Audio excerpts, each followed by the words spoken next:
ഓം ശ്രീമാത്രേ നമ. എല്ലാവർക്കും നമസ്കാരം. അമ്മയുടെ ഏറ്റവും പ്രസിദ്ധമായ സിന്ദൂരാരുണ വിഗ്രഹാം തൃണയനാം എന്ന ധ്യാന ശ്ലോകം നമ്മൾ കണ്ടു. അപ്പോൾ കഴിഞ്ഞ ക്ലാസ്സിൽ ഈ മന്ത്രങ്ങളെല്ലാം എഴുതപ്പെട്ടിരിക്കുന്നത് സംസ്കൃതത്തിലാണെന്നും സംസ്കൃത ശബ്ദങ്ങൾ വളരെ ശ്രദ്ധയോടും ഭക്തിയോടും ഭാവത്തോടും അർത്ഥമറിഞ്ഞും ജപിക്കേണ്ടതാണെന്ന് നമ്മൾ കണ്ടു.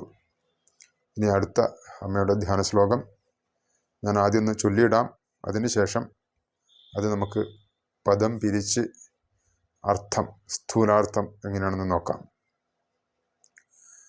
ധ്യായേത് പത്മാസനസ്ഥാം വികസിതവദനാം പത്മപത്രായതാക്ഷീം ഹേമാഭാം പീതവസ്ത്രാം കരകലിതലസദ്ധേമപത്മാം വരാംഗീം സർവാലങ്കാരയുക്താം സതതമഭയതാം ഭക്തനമ്രാം ഭവാനീം ശ്രീവിദ്യാം ശാന്തമൂർത്തിം സകലസുരനുതാം സർവസമ്പത്പ്രദാത്രീം. ഈ ധ്യാന ശ്ലോകത്തിലെ ആദ്യത്തെ വരി പഠിക്കാൻ എളുപ്പത്തിനായി റിവേഴ്സിൽ നമുക്കൊന്ന് പദം പിരിച്ച് ചൊല്ലി നോക്കാം. അപ്പോൾ അക്ഷീം, അവിടെ ഞാനൊരു സ്ലാഷ് ഇട്ടിട്ടുണ്ട് മനസ്സിലാവാൻ വേണ്ടിയിട്ട്, പദം പിരിക്കാൻ വേണ്ടിയിട്ട്. പിന്നെ ആയതാക്ഷീം, പത്മപത്രായതാക്ഷീം നീട്ടാനുണ്ട്. പിന്നെ വദനാം, വികസിതവദനാം. പിന്നെ ആസനസ്ഥാം, പത്മാസനസ്ഥാം. പിന്നെ ധ്യായേത്. അപ്പോൾ ധ്യായേത് എന്നാൽ ധ്യാനിക്കണം, അല്ലെങ്കിൽ ഈ അമ്മയെ ധ്യാനിക്കേണ്ട ഒരു രീതി ഇങ്ങനെയാണ് പറഞ്ഞു വരുന്നത്. പത്മാസനസ്ഥയായ, ഇത് പത്മാസനം എന്ന ഇരിക്കുന്ന കുറിച്ചുമാവാം, അല്ലെങ്കിൽ പത്മത്തിൽ ഇരിക്കുന്നവൾ, അങ്ങനെയും വ്യാഖ്യാനമുണ്ട്. പിന്നെ വികസിതവദനാം, അപ്പോൾ അമ്മ തൻ്റെ ഭക്തരുടെ നേർക്ക് കരുണാമയമായി അനുഗ്രഹങ്ങൾ ചൊരിയാൻ വേണ്ടി അത്ര സന്തോഷവതിയായി ഭക്തർക്ക് സകല സൗഭാഗ്യങ്ങളും നൽകാൻ വേണ്ടിയിരിക്കുന്ന ആ വികസിതമായ മുഖത്തോടുകൂടി, വദനത്തോടുകൂടി ഇരിക്കുന്ന അമ്മ. പിന്നെ പത്മപത്രം, താമര ഇതൾ. ആയതം എന്ന് പറഞ്ഞാൽ നീണ്ടത്. പിന്നെ അക്ഷീം, കണ്ണുകൾ, അങ്ങനെ കണ്ണുള്ളവൾ.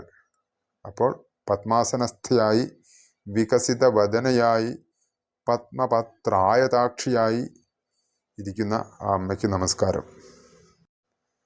അപ്പം ഇതിൽ ധ ശ്രദ്ധിക്കണം. ഇത് ഡെൻഡൽസ്, ദന്തം ചേർത്ത് ഘോഷശബ്ദം കൊണ്ട് ഉച്ചരിക്കേണ്ട ഒരു അക്ഷരമാണ് ധ. പിന്നെ പത്മാസനസ്ഥാം, തായാണ്, അതും ഡെൻഡൽസ്, ദന്തം ചേർത്ത് ഉച്ചരിക്കേണ്ടതാണ്. പിന്നെ ഇതിൽ ആസനസ്ഥാം എന്നുള്ളത് ശരിക്ക് കേൾക്കണം. പത്മാസനസ്ഥാം, പത്മാന്ന് നീട്ടിക്കഴിഞ്ഞാൽ ആസനസ്ഥാം എന്ന് കറക്റ്റ് കിട്ടും. രഥത്തിൻ്റെ തായാണ്, ഇതും ത ഥ ദ ധ ന ദന്തം ചേർത്ത് ഉച്ചരിക്കേണ്ട ഒരു അക്ഷരമാണ്. പിന്നെ വികസിത വദനാം, നമ്മൾ സാധാരണയായി സംസാരിക്കുന്ന വികസിത എന്നൊക്കെയാണ്, പക്ഷെ തായാണ് ഇവിടെ. വികസിത വദനാം, അതും ദന്തം ചേർത്ത് ഉച്ചരിക്കേണ്ട ശബ്ദങ്ങളാണ്, അക്ഷരങ്ങളാണ്. പിന്നെ പത്മപത്രായതാക്ഷിയും, ഈ ആയതം എന്നുള്ളത് ശരിക്ക് കേൾക്കണം, അതുകൊണ്ടാണ് ആ മുകളിൽ മെൻഷൻ ചെയ്തിട്ടുള്ളത്. പിന്നെ അക്ഷീം, അക്ക് ഷ എന്നുകൂടി കേട്ടാൽ, അതിനൊന്ന് ശ്രമിച്ചാൽ അത് വളരെ ആ മന്ത്രത്തിന്, ആ ശ്ലോകത്തിന് അതിൻ്റെ ഒരു ശക്തി കൂട്ടും. ഇനി അടുത്ത വരി നോക്കാം. ഹേമാഭാം പീതവസ്ത്രാം കരകലിതലസദ്ധേമപത്മാം വരാംഗീം.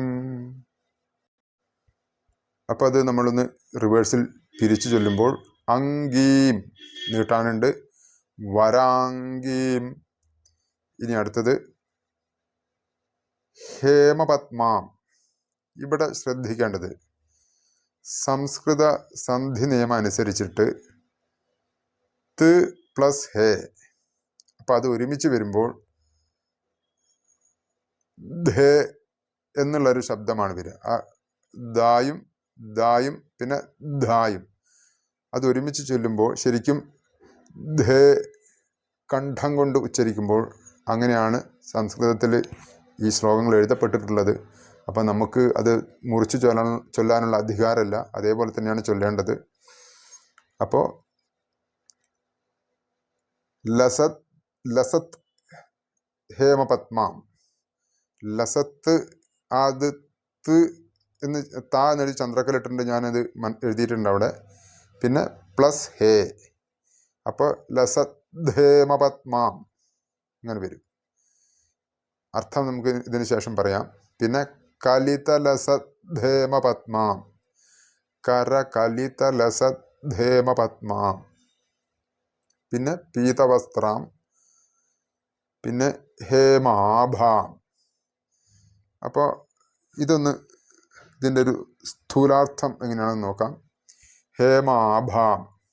ഈ ഹേമം എന്നാൽ ഒരു സ്വർണ്ണ കളറ്, സ്വർണ്ണ നിറം, ഒരു ഉച്ച കഴിഞ്ഞുള്ള ഒരു വെയിൽ. നേരത്തെ നമ്മൾ കണ്ടു ആദ്യത്തെ ധ്യാന ശ്ലോകത്തിൽ സിന്ദൂരാരുണ വർണ്ണയാണെന്ന്. ഇനി അമ്മയെക്കുറിച്ച് പറയുന്നത് സ്വർണ്ണവർണ്ണത്തിലുള്ള ആ മഹാലക്ഷ്മിയെ കുറിച്ചിട്ടാണ്. അപ്പോൾ ഉച്ചയ്ക്ക് ശേഷം ഉള്ള ആ ഒരു മഞ്ഞ നിറമുള്ള ആ ഒരു വെയിലിൻ്റെ ശോഭ, അതുകൊണ്ട് ഹേമാഭാം ശോഭ. പീതവസ്ത്രാം, മഞ്ഞ നിറമുള്ള പട്ടുവസ്ത്രമണിഞ്ഞ. പിന്നെ കരകലിത, അതായത് പുറകിലത്തെ 2 കൈകളിലും അമ്മ കലിതം പിടിച്ചിരിക്കുക. എന്താണ് പിടിച്ചിരിക്കുന്നത്? ലസത്ത്, അതായത് തിളങ്ങുന്ന സ്വർണത്താമര, ഹേമപത്മം അത് ധരിച്ചിട്ടുണ്ട്. പിന്നെ അല്ലെങ്കിൽ പിടിച്ചിട്ടുണ്ട്. കലിതം എന്നാൽ പിടിച്ചിരിക്കുന്നതാണ്, നേരത്തെ ഞാൻ പറഞ്ഞതാണ്. പിന്നെ വരാങ്കീം. വരാങ്കീം എന്ന് പറഞ്ഞാൽ അതിസുന്ദരമായ ഒരു കുറവുകളുമില്ലാത്ത അംഗങ്ങളോട് കൂടിയവൾ. അങ്ങനെയുള്ള അമ്മയ്ക്ക് നമസ്കാരം. ഇനി 3-ാമത്തെ ധ്യാന ശ്ലോകം. ഇതിൽ ശ്രദ്ധിക്കേണ്ട കാര്യങ്ങൾ ഹേമാഭാം. ആഭാം എന്നുള്ളതൊക്കെ ശരിക്ക് ചുണ്ടുകൊണ്ട് ഉച്ചരിക്കേണ്ട ശബ്ദങ്ങളാണ്, ലേബിയൽസ്, ഓഷ്ഠ്യം. പ ഭ ബ ഭ മ. ഇതിൽ ഭ ചുണ്ടു ചേർത്ത് കണ്ഠം കൊണ്ട് ഉച്ചരിക്കേണ്ട ശബ്ദമാണ്, അക്ഷരമാണ് ഭ. ഹേമാഭാം എന്ന് തന്നെ കേൾക്കണം. പീതവസ്ത്രാം ത, നേരത്തെ ഞാൻ പറഞ്ഞതാണ്. പിന്നെ കര കലിത ലസത് ഹേമപത്മാം, അങ്ങനെ തന്നെ വരണം. വരാങ്കീം, അത് പിന്നെ പ്രശ്നമില്ല, അതെല്ലാവർക്കും ചൊല്ലാൻ കഴിയുന്ന ഒരു പദമാണ്.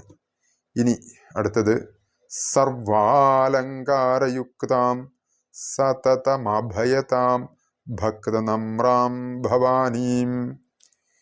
ഭവാനീം, പിന്നെ ഭക്തനമ്രാം, അഭയതാം, സതതമഭയതാം, പിന്നെ അലങ്കാരയുക്താം, സർവാലങ്കാരയുക്താം.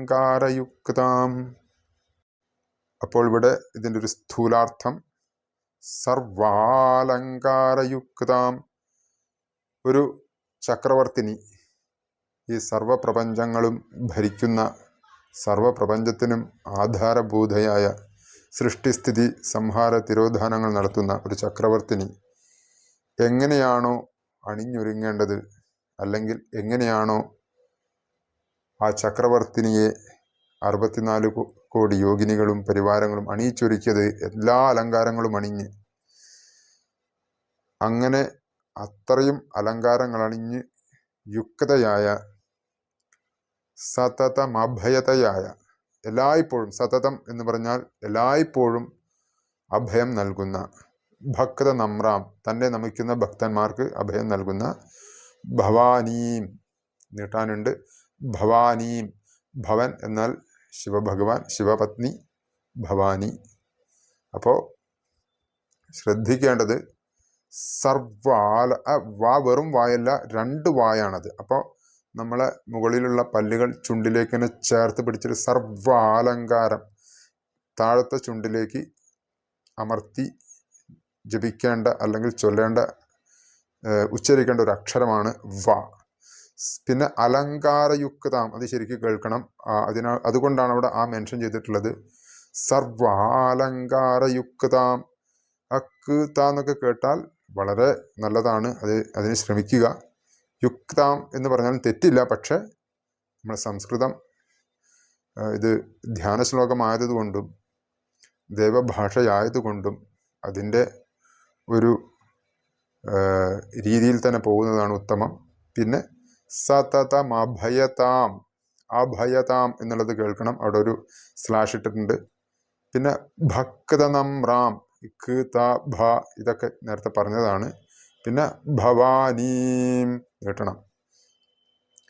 ഇനി 4ാമത്തെ വരി ശ്രീവിദ്യാം ശാന്തമൂർത്തിം സകലസുരനുതാം സർവസമ്പത്പ്രദാത്രീം. അത് റിവേഴ്സ് ചൊല്ലുമ്പോൾ പ്രദാത്രീം സർവസമ്പത്പ്രദാത്രീം സകലസുരനുതാം. പിന്നെ ശാന്തമൂർത്തിം ശ്രീവിദ്യാം. ഇവിടെ പദം പിരിക്കേണ്ട ആവശ്യം അങ്ങനെ വന്നിട്ടില്ല. അപ്പോൾ നമ്മൾ റിവേഴ്സിൽ ചൊല്ലിയെന്നേ ഉള്ളൂ. എങ്കിലും ആദ്യത്തെ പദം നമുക്ക് നോക്കാം. ശ്രീവിദ്യാം. ശ്രീവിദ്യ എന്ന പരമോന്നത, അതിനു മുകളിലൊരു വിദ്യയല്ല, ആ ഒരു വിദ്യ ശ്രീവിദ്യ, ആ സാക്ഷാൽ അക്ഷരരൂപിണി, ആ പരമോന്നത വിദ്യയായ ആ ദേവി ശാന്തമൂർത്തി, അതീവ ശാന്തയാണ്. പിന്നെ സകല സുരനുതാം, എല്ലാ യക്ഷ കിന്നര ഗന്ധർവ മനുഷ്യ ഉരക എല്ലാവരും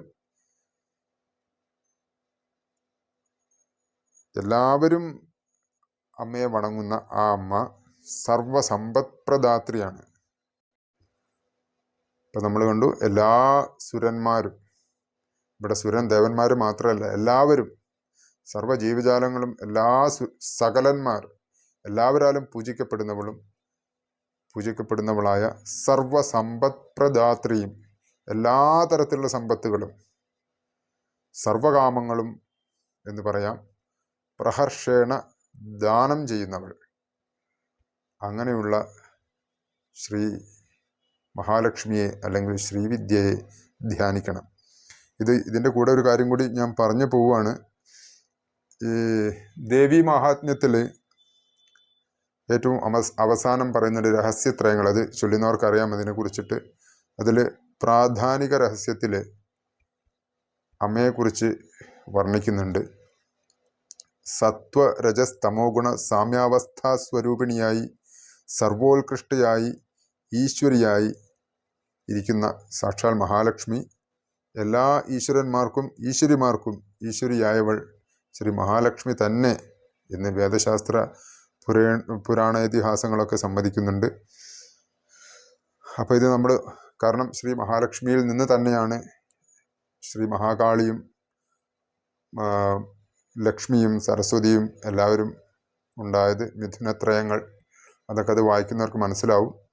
ഇനി അങ്ങോട്ട് മുന്നോട്ട് പോകുമ്പോൾ സചാമര രമാവാണി സവ്യദക്ഷിണ സേവിത എന്ന മന്ത്രങ്ങളൊക്കെ വരുന്നുണ്ട്. അപ്പോൾ ലക്ഷ്മിയും സരസ്വതിയും അമ്മയുടെ ഇടത്തും വലത്തും ഇരുന്ന് അമ്മയ്ക്ക് ചാമരം വീശുന്നതായിട്ട് വശിന്യാദി വാഗ്ദേവതമാർ വർണ്ണിച്ചിട്ടുണ്ട്. അപ്പോൾ ശ്രീ മഹാലക്ഷ്മി ഇത് നമ്മൾ ഈ പറഞ്ഞു വന്നത് സാക്ഷാൽ മഹാലക്ഷ്മിയെ കുറിച്ചിട്ട് തന്നെയാണ്, ഒരു സംശയവുമില്ല. അപ്പോൾ അങ്ങനെയുള്ള സാക്ഷാൽ മഹാലക്ഷ്മി സർവസമ്പത്പ്രദാത്രിയായ ആ അമ്മ എല്ലാവരും അനുഗ്രഹിക്കട്ടെ. ഓം ശ്രീ മഹാലക്ഷ്മിയേ നമഃ.